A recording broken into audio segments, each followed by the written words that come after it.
قرآن کریم میں سحر کے بارے میں جگہ جگہ ذکر ہے۔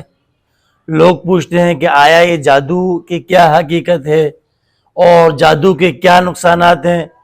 بہت زیادہ نقصانات ہیں جادو کے، اور ہمارے لوگ کیا کرتے ہیں، جادو کا علاج ہی نہیں کراتے۔ اب قرآن کریم میں اس کا ذکر ہے، اس طرح سورۃ یونس کی آیتیں وَقُلْ جَاءَ الْحَقُّ وَزَهَقَ الْبَاطِلُ إِنَّ الْبَاطِلَ كَانَ زَهُوقًا۔ اور اچھا یہ یاد رکھیں کہ جادو یہ الگ چیز ہے، نظر بد الگ چیز ہے، لیکن ترمذی شریف مشکوٰۃ شریف کی روایت ہے کہ یہ جو نظر بد ہے یہ جادو سے بھی زیادہ خطرناک چیز ہے، تو اس لیے جادو کا علاج بھی کرنا چاہیے اور نظر بد کے لیے بھی دم کرنا چاہیے۔ اب جادو کے نقصانات کیا چیز ہیں، جادو سے کیا کیا نقصان ہوتا ہے؟ سب سے پہلے تو جسمانی نقصان ہوتا ہے، کاروباری نقصان ہوتا ہے۔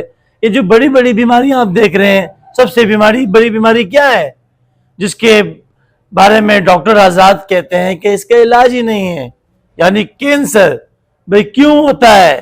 جادو سے ہوتا ہے۔ جب جادو ہو جائے اور اس کا علاج نہ کیا جائے اور وہ جادو جسم میں رہ کر خون میں شامل ہو جاتا ہے اور وہ بلڈ کو خراب کر دیتا ہے، تو یہی کینسر ہو جاتا ہے۔ پھر ڈاکٹر آزاد اس کے لیے بہت کوشش کرتے ہیں، پہلے کوشش کرتے ہیں کہ اگر جسم میں مخصوص جگہ پر کینسر ہے تو کوئی دوائیوں کے ساتھ اس کو روکا جائے کہ یہاں سے یہ آگے نہ بڑھا جائے، چونکہ وہ جادو کے ذریعے ہوتا ہے، دوائیاں اس پہ کام نہیں کرتی تو وہ پھیلتے پورے جسم میں پھیل جاتا ہے۔ پھر یہاں تک بھی ڈاکٹروں نے اس کا علاج تجویز کیا ہے کہ ہم ایسے کرتے ہیں کہ اس مریض کا پورا بلڈ چینج کر دیتے ہیں، سارا خون چینج کر دیتے ہیں، لیکن جیسے اس کا خون چینج کرتے ہیں تو 1 ہفتے 10 دن 15 دن بعد وہ جو نیا بلیڈ لگایا ہوتا ہے وہ بھی خراب ہو جاتا ہے۔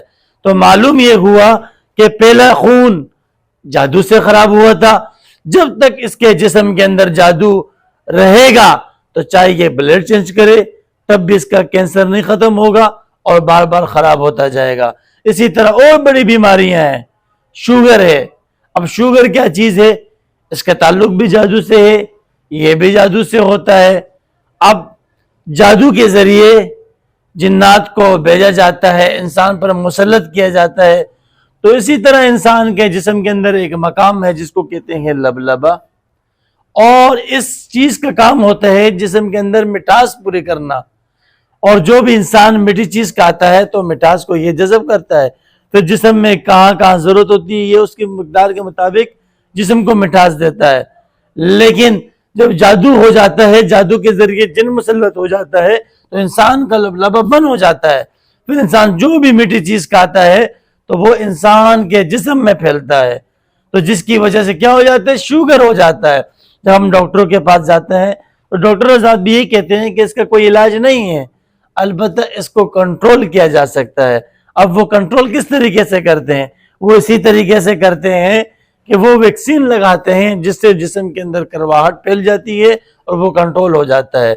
تو یہ بات ہمیشہ یاد رکھنا کہ جادو سے جو بیماریاں بھی ہوتی ہے اس کا ڈاکٹری علاج نہیں ہوتا، نہ کینسر کا ڈاکٹری علاج ہے، نہ شوگر کا ہے۔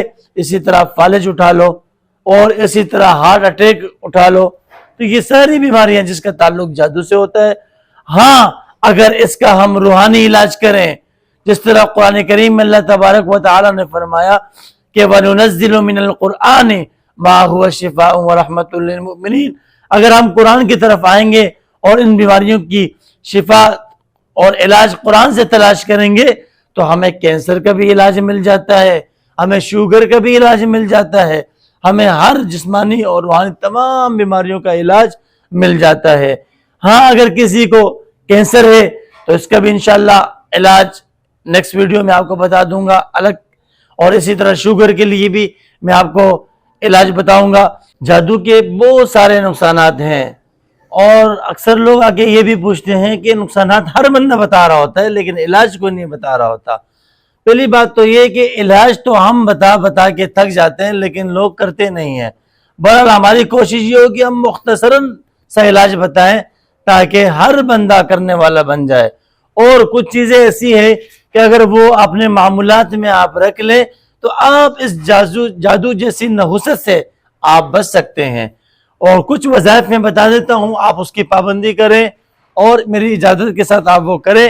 اگر اس سے بھی اگر آپ کو فائدہ نہیں ہوتا تو آپ میرے سے رابطہ کریں، میرے چینل پہ نمبر موجود ہوگا، اور آئے میرے پاس تشریف لائیں تو انشاءاللہ آپ کا مکمل علاج کیا جائے گا۔ تو جادو کے لیے سب سے بہترین عمل جو ہم تجویز کرتے ہیں وہ یہ ہے کہ اگر آپ ٹائم نکال سکتے ہیں 24 گھنٹے کے اندر، زیادہ نہیں 1 گھنٹہ آپ اپنا مخصوص کر لیں کہ اپنے علاج کے لیے، اور کیونکہ اس کے نقصانات بہت زیادہ ہیں، اور اس نقصانات سے بچنے کے لیے اگر آپ 1 گھنٹہ نکال کر اس کے علاج کی طرف چلے جاتے ہیں تو آپ کو بہت زیادہ فائدہ ہوگا۔ اور وہ کیا ہے؟ سورہ قرآن کریم کی آخری 2 سورتیں، سورہ فلق اور سورہ ناس، اس کو موعظتین بھی کہتے ہیں۔ تو اس کی آپ ترتیب شروع کریں، تلاوت کریں۔ صرف 200 مرتبہ آپ نے سورہ فلق کی تلاوت کرنی ہے 24 گھنٹے میں۔ اگر آپ 1 گھنٹہ خاص نہیں کرتے ہیں تو آپ پورے 24 گھنٹے میں چلتے پھرتے بھی اپنے اس تعداد کو پوری کر سکتے ہیں۔